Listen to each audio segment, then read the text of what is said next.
கயலுக்கு இப்போ அடுத்தடுத்து பிரச்சனைகள் பெருசாக வந்துக்கிட்டே இருக்குது. அதாவது என்னதான் ஆனந்தி தப்பு பண்ணியிருந்தாலுமே கூட ஆனந்தி வேணும்னு இதை பண்ணல அப்படின்னு தான் சொல்லணும். அதுவும் இல்லாமல் ஆனந்தி வாயை திறந்து நம்ம கயல்கிட்ட எல்லா உண்மையுமே சொன்னாங்க அப்படின்னா பிரச்சனை எல்லாமே ஓவர் ஆகும். அதில் எந்த ஒரு சந்தேகமும் கிடையாது. அதுவும் இல்லாமல் இப்போ இவ்வளோ பெரிய பிரச்சனை நடக்கும் அப்படின்னு கொஞ்சம் கூட எதிர்பார்க்கவே இல்லை. ஏற்கனவே இந்த வேதவல்லி அம்மா இருந்துக்கிட்டு எப்படா இந்த குடும்பத்தை கூட வம்பு இழுக்கிறது பிரச்சனை பண்ணுறது அப்படிங்கிற மாதிரி நினச்சிட்டு இருக்காங்க.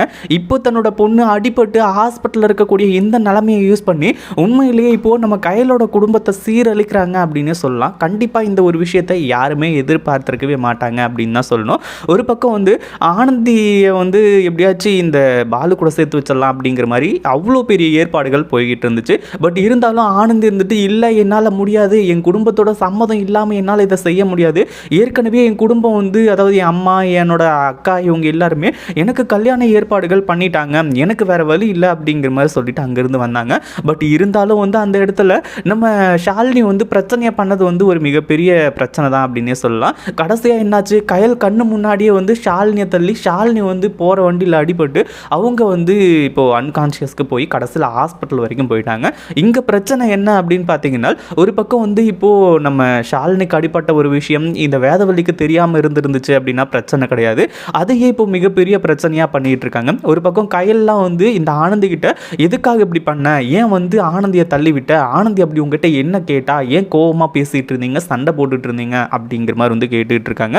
உண்மையிலேயே இப்போது இங்கே நடக்கிற விஷயங்கள், அதுவும் இல்லாமல் ஆனந்தியால் தான் ஷாலினியோட உயிருக்கு இப்போ ஆபத்தான நிலைமை ஏற்பட்டிருக்கிறது அப்படின்ற ஒரு விஷயம் தெரிய வந்ததுக்கப்புறமா வேதவல்லி சும்மா இருப்பாங்களா, என் பொண்ணை கொலை பண்ண பார்க்குறீங்க, ஏற்கனவே அப்படி தான் சொல்லுவாங்க, என் பொண்ணு அங்கே நிம்மதியாகவே இல்லை, அவளை கொல்றதுக்காக தான் நீங்கள் இங்கேருந்து கூட்டிகிட்டு போயிருக்கீங்க அப்படிங்கிற மாதிரி சொல்லி சரி மனசரிங்கி வருவாங்க அப்படின்ற மாதிரி சொல்லி எல்லாருமே நல்லபடியாக நினச்சிக்கிட்டு இருந்தோம். ஆனால் கடைசியில் மனசரிங்கி வரும்போது இவ்வளோ பெரிய சம்பவம் நடக்கும் அப்படின்னு எதிர்பார்க்கவே இல்லை. கடைசியில் இப்போது இந்த ஷாலினி இப்படி இருக்கக்கூடிய நிலைமைக்கு ஆனந்தி காரணம்னு சொல்லிட்டு ஆனந்தியோட கழுத்தெல்லாம் பிடிச்சி அங்கே சில சம்பவங்கள் எல்லாத்தையுமே சிறப்பாக செய்ய ஆரம்பிச்சுறாங்க. இப்போது அதையும் தாண்டி இப்போது ஆனந்தியை கல்யாணம் பண்ணிக்க போகிற அந்த மாப்பிள்ளையோட அம்மா இவங்க எல்லாருமே கிளம்பி வராங்க. அதாவது ஏற்கனவே கயலோட குடும்பத்தில் நம்ம சம்மந்தம் வச்சுக்கிறது ரொம்ப சந்தோஷமான ஒரு விஷயம், ரொம்ப நல்ல விஷயம் அப்படிங்கிற மாதிரி நினச்சிட்டு இருந்தாங்க. ஆனால் இங்கே நடக்கக்கூடிய சம்பவத்துக்கு அப்புறமா உண்மையிலேயே இது எனக்கு தப்பாக படுது, இந்த கல்யாணம் வேணாம் அப்படிங்கிற மாதிரி சொல்லி இப்போ அந்த அம்மா சொல்லிட்டு போவாங்க அப்படின்னு சொல்லிட்டு கயலோ இல்லை காமாட்சியோ யாருமே எதிர்பார்த்துருக்கவே மாட்டாங்க அப்படின்னு தான் சொல்லணும். அந்த மாதிரி சம்பவம் தான் இதில் சிறப்பாகவே நடக்க ஆரம்பிச்சு. உண்மையிலே இந்த ஒரு விஷயத்தில் ரொம்ப இவங்க கொஞ்சம் இதாக ஆக ஆரம்பிச்சுறாங்க அப்படின்னே சொல்லலாம். அதே மாதிரி இப்போது நம்ம அதாவது ஆனந்தியால் ஷாலினியோட உயிருக்கு ஆபத்து, ஷாலினி இப்போ பொழைப்பாங்களா மாட்டாங்களா அப்படின்ற டவுட் எல்லாருக்குமே இருந்துகிட்ருக்கு. அதுவும் இல்லாமல் இங்கே ஒரு பக்கம் அந்த டாக்டர் நீங்கள் கொஞ்சம் மனசை தேத்திக்கோங்க, கண்டிப்பாக அதாவது ஷாலினிக்கு அடிபட்டுருச்சு, அவங்களுக்கு தலையில் பலமாக அடிபட்டுருக்கிறதுனால அவங்கள காப்பாற்றுறது கொஞ்சம் கஷ்டமான ஒரு விஷயம் அப்படிங்கிற ஒரு விஷயத்த சொல்கிறாங்க. இதை கேட்ட உடனே அடுத்ததாக எல்லாருமே பயங்கரமாக கதறி எழுதிட்டுருக்காங்க, எப்படியாச்சும் ஷாலினி காப்பாற்றிடுங்க டாக்டர் அப்படிங்கிற மாதிரி சொல்லி. ஆனால் அதே சமயத்தில் இப்போ அடுத்ததாக ஆனந்தியை போலீஸ் ஸ்டேஷனுக்கு கூட்டிகிட்டு போகிறதுக்கு கூட இந்த வேதவல்லி தயாராக இருந்துகிட்ருக்காங்க. ஏன்னா எந்த கேப் கிடைக்கும், அதாவது என்னடா அது தன்னோட பொண்ணு இங்கே உயிருக்கு போராடிட்டு இருக்காங்களே அவங்கள எப்படி காப்பாற்ற போகிறோம் அப்படிங்கிற மாதிரி எண்ணம் இல்லை. அதாவது இங்கே அடுத்ததாக எப்படி நம்ம இந்த குடும்பத்தை பழி வாங்க போகிறோம் அப்படிங்கிற ஒரு எண்ணம் மட்டும்தான் தெளிவாக இருந்துகிட்ருக்கு அவங்களோட மனசுக்குள்ள. இப்போ கடைசியாக என்ன ஆச்சு அப்படின்னா, ஒரு பக்கம் இந்த டாக்டர்ஸ் சொல்லிட்டு கொஞ்சம் நேரம் கூட ஆகலை, அதுக்குள்ளே இந்த மாதிரி ஷாலினி இறந்துட்டாங்க அப்படிங்கிற ஒரு விஷயத்த சொல்ல ஆரம்பிச்சுறாங்க.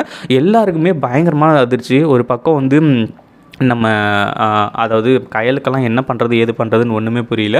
ஏன்னா இது எவ்வளோ பெரிய சம்பவம்னு எல்லாருக்குமே நல்லாவே தெரியும்.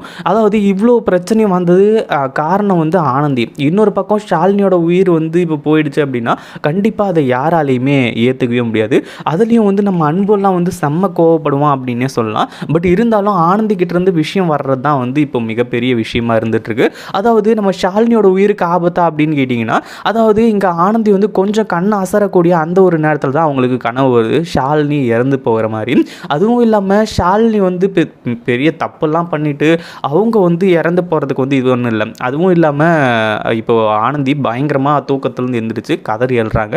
அந்த ஒரு டைமில் தான் நம்ம கையில் இருந்துட்டு ஆனந்தி என்ன ஆச்சுன்னு ஒழுங்காக சொல்லு, ஷாலினி எதுக்காக வந்து நீ தள்ளிவிட்ட, நீ இப்போ கூட சொல்லலை அப்படின்னா கண்டிப்பாக மிகப்பெரிய பிரச்சனை நடக்கும். அதுவும் இல்லாமல் ஏற்கனவே ஷாலினியோட உயிர் ஆபத்தில் இருக்குது, ஷாலினி ஏதாச்சும் தப்பு பண்ணலாம் அப்படி இப்படிங்கிற மாதிரி வந்து கேட்கும்போது கடைசியில் ஆனந்தி இருந்துட்டு கயல்கிட்ட எல்லா உண்மையுமே சொல்ல போகிறாங்க. இந்த மாதிரி ஷாலினி வந்து இப்படி இருக்கிறதுக்கான காரணம் நான் தான், அவள் இந்த மாதிரி கேள்வியெல்லாம் கேட்டா அப்படி இப்படிங்கிற மாதிரி சொல்லி நிறைய விஷயங்களை சொல்ல போகிறாங்க. அதாவது ஷாலினியோட இழப்பு இங்கே வந்து நடந்துச்சு அப்படின்னா கண்டிப்பாக அது எந்த எல்லைக்கு வந்து இருக்கும், எந்த அளவுக்கு வந்து ஒரு மிகப்பெரிய இவங்களுக்கு கஷ்டமாக இருக்கும் அப்படிங்கிற ஒரு விஷயம் வந்து இப்போ நல்லாவே தெளிவாக புரிஞ்சிருக்கும். அதுவும் இல்லாமல் இப்போது கயல்லாம் வந்து நம்ம ஷாலினி மறுபடியும் திரும்ப வரணும் அப்படிங்கிறதுக்காக ரொம்ப வந்து வேண்டிக்கிட்டு இருக்காங்க. எந்த எல்லைக்கும் இப்போ வந்து போகிறதுக்கு அவங்க தயாராக இருந்துகிட்ருக்காங்க. அதாவது போயிட்டு பரிகாரம் பண்ணுறது அப்படி இப்படிங்கிற மாதிரி வந்து சொல்லி ஒரு பக்கம் வந்து இப்போது ஆனந்திக்கு ரொம்ப பயம் வந்துடுச்சு. ஏன்னா கனவு அப்படி வந்ததுனால. அதே சமயத்தில் ஆனந்தி இருந்துட்டு கயல்கிட்ட எல்லா உண்மையுமே சொல்லிடுறாங்க. அதுவும் இந்த ஒரு விஷயத்தை கயல் எதிர்பார்க்கவே இல்லை. ஏற்கனவே வந்து மாப்பிள்ளை வீட்டுக்காரங்க வந்துட்டு இதில் இந்த கல்யாணம் வந்து நடக்கக்கூடாது அப்படிங்கிற மாதிரி வந்து சொல்லிட்டாங்க. இன்னொரு பக்கம் காமாட்சி இருந்துட்டு கயல்கிட்ட இந்த மாதிரி வந்து இந்த கல்யாணம் எப்படியாச்சும் நடக்கணும், அதாவது சம்மந்தி வீட்டுக்காரங்க கிட்ட அவங்கக்கிட்ட நம்ம பேசி புரிய வைக்கணும் அப்படிங்கிற மாதிரி வந்து நினைக்கிறாங்க. ஆனால் அடுத்தடுத்து கயலுக்கு தான் மிகப்பெரிய பிரச்சனை. ஏன்னா ஆனந்தியோட விஷயம் தெரிஞ்சாலும் சரி, அதே மாதிரி ஷாலினிக்கு எதனா ஒன்று ஆச்சா அப்படின்னாலும் சரி, இன்னொரு பக்கம் வந்து காமாட்சிக்கு அதாவது இந்த கல்யாணம் நடக்காது அப்படிங்கிற மாதிரி தெரிஞ்சால் கண்டிப்பாக தன்னோட அம்மா உயிரை விட்டுருவாங்க அப்படிங்கிறதும் நல்லாவே தெரியும். இதை பற்றி நீங்கள் என்ன நினைக்கிறீங்க? அந்த வீடியோ பிடிச்சிருந்தா லைக் பண்ணுங்கள், ஷேர் பண்ணுங்கள். இப்போ தான் நம்ம சேனலுக்கு ஃபர்ஸ்ட் டைம் வரீங்க அப்படின்னா கீழே இருக்க சப்ஸ்கிரைப் பட்டனை ப்ரெஸ் பண்ணிக்கோங்க.